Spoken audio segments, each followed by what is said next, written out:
Matters worsened for the Spaniards when in November of the same year the slaves rebelled, killed many of their white masters, and escaped into the wilderness to live with the Indians. The approximately 150 remaining Spaniards then abandoned the settlement and retreated to Haiti.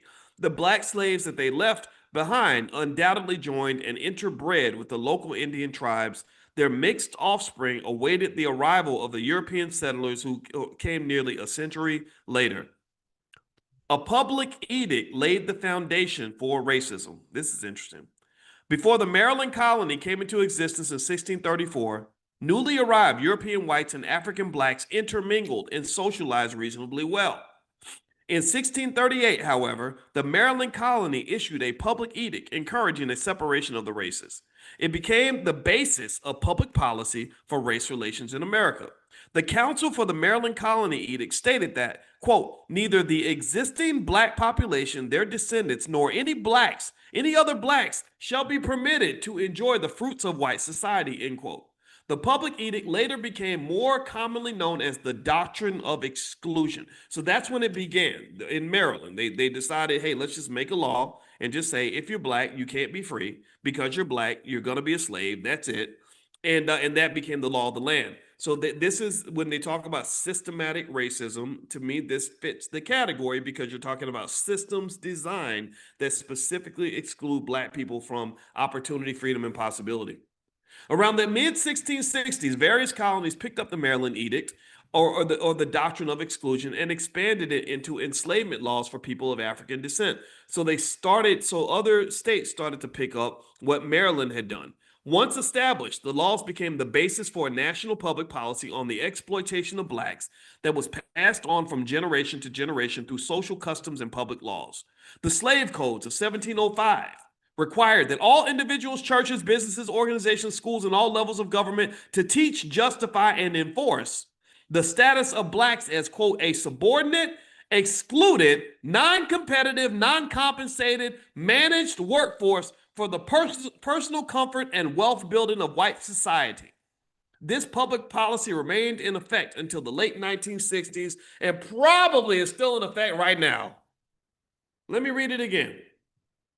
The slave codes of 1705 required all individuals, churches, businesses, organizations, and schools to teach, justify, and enforce the status of blacks as, pay attention now, listen, a subordinate, excluded, non-competitive, non-compensated, managed, aka controlled workforce for the personal comfort and wealth building of white society. Subordinate, excluded, non-competitive. A subordinate, excluded, non-competitive. So you're pushed down, pushed out, you can't compete, you're not compensated. That means you build no wealth. How many times have I explained to y'all that building black wealth would be easy if you just stop building so much wealth for other people?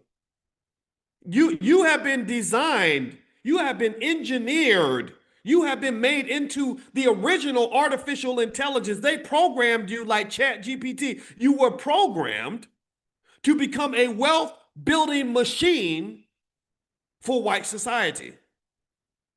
That's how they programmed you. They put the battery in your back.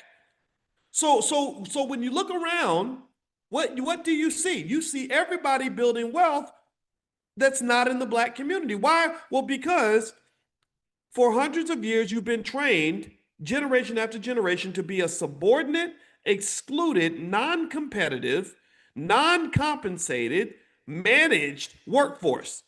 So they want to manage you.